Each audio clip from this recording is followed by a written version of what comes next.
نحمده ونصلي على رسوله الكريم اما بعد اعوذ بالله من الشيطان الرجيم بسم الله الرحمن الرحيم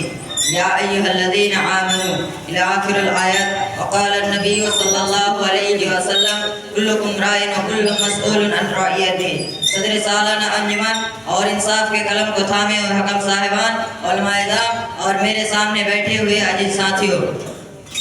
میں آج آپ لوگوں کے سامنے ایک نہایت اہم اور حساس موضوع پر لب گشائی کرنے جا رہا ہوں، وہ ہے بچوں کی تربیت میں والدین کا کردار۔ اللہ رب العالمین نے ہم مسلمان کو بہت سے فرائض سونپ کر انہیں ادا کرنے کا حکم دیا ہے، انہیں میں سے ایک اہم فریضہ اولاد کی تربیت بھی ہے، کیونکہ تربیت ہی سے انسان بلند مقام کو پہنچتا ہے، اور ابتدائی سے جب بچوں کی تربیت کر دی جاتی ہے تو اس کا اثر ہمیشہ باقی رہتا ہے اور کوتاہی کی صورت میں بہت سنگین نتائج سامنے آتی ہے۔ اسی لیے اسلام نے ماں باپ کو مربی کی حیثیت سے اپنے بچوں کی تربیت کا ذمہ دار بنایا ہے، جیسا کہ اللہ رب العالمین قرآن مجید میں ارشاد فرماتا ہے یا ایھا الذین آمنوا قوا انفسکم واہلیکم نارا وقودھا الناس والحجارہ علیہا ملائکۃ غلاظ شداد لا یعصون اللہ ما امرهم ویفعلون ما یؤمرون۔ اے ایمان والو، تم اپنے آپ کو اور اپنے گھر والوں کو اس آگ سے بچاؤ جس کا ایندھن انسان اور پتھر ہے، جس میں سخت دل مضبوط فرشتے مقرر ہیں جنہیں جو حکم اللہ تعالیٰ دیتا ہے اس کی نافرمانی نہیں کرتے ہیں۔ اور جیسا کہ نبی کریم صلی اللہ علیہ وسلم نے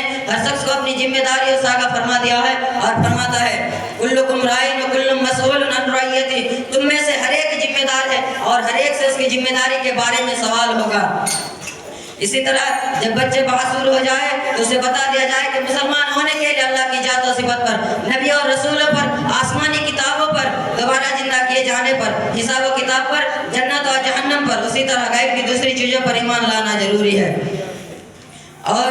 غیب کی دوسری چیزوں پر ایمان لانا ضروری ہے۔ اسلامی بھائیوں، بچوں کو شروع ہی سے نماز، روزہ اور قرآن کی تعلیم دی جائے اور یہ بتا دیا جائے کہ سب سے اہم فریضہ نماز ہے، جیسا کہ اللہ کے نبی صلی اللہ علیہ وسلم فرماتا ہے ان اول ما یحاسب به العبد یوم القیامۃ من عملہ الصلاۃ، روز محشر کے دن جو بڑا ہی جان لیوا ہوگا اس دن سب سے پہلے نماز کے بارے میں پوچھا جائے گا۔ لیجیے ایک حدیث سنیے جس میں اللہ کے نبی صلی اللہ علیہ وسلم بچوں کو نماز کی عادت ڈالنے کا حکم دیا ہے اور نماز نہ پڑھنے پر مارنے کا بھی حکم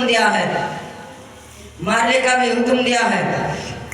حضرت عبداللہ بن عمرو بن عاص رضی اللہ عنہ فرماتا ہے کہ نبی کریم صلی اللہ علیہ وسلم فرماتا ہے مروا اولادکم بالصلاۃ وهم ابناء 7 سنین واضربوهم علیہا وهم ابناء 10 سنین، جب بچہ 7 سال کا ہو جائے تو اسے نماز کا حکم دو اور جب وہ 10 سال کا ہو جائے اور نماز نہ پڑھے تو انہیں مار کر نماز پڑھاؤ۔ اسی طرح جب بچہ روزہ رکھنے کے قابل ہو جائے تو اسے روزہ رکھنے کے لیے کہا جائے اور بلوغت سے پہلے بھی روزہ رکھا جائے۔ اس سے حکمت یہ ہے کہ جب بچہ شروع ہی سے احکام سیکھ لے گا تو بلوغت کے بعد اسے ادا کرنے کا عادی بن جائے گا۔ میرے اسلامی بھائیوں، بلوغت کے بعد اسے ادا کرنے کا عادی بن جائے گا۔ السلام علیکم ورحمۃ اللہ۔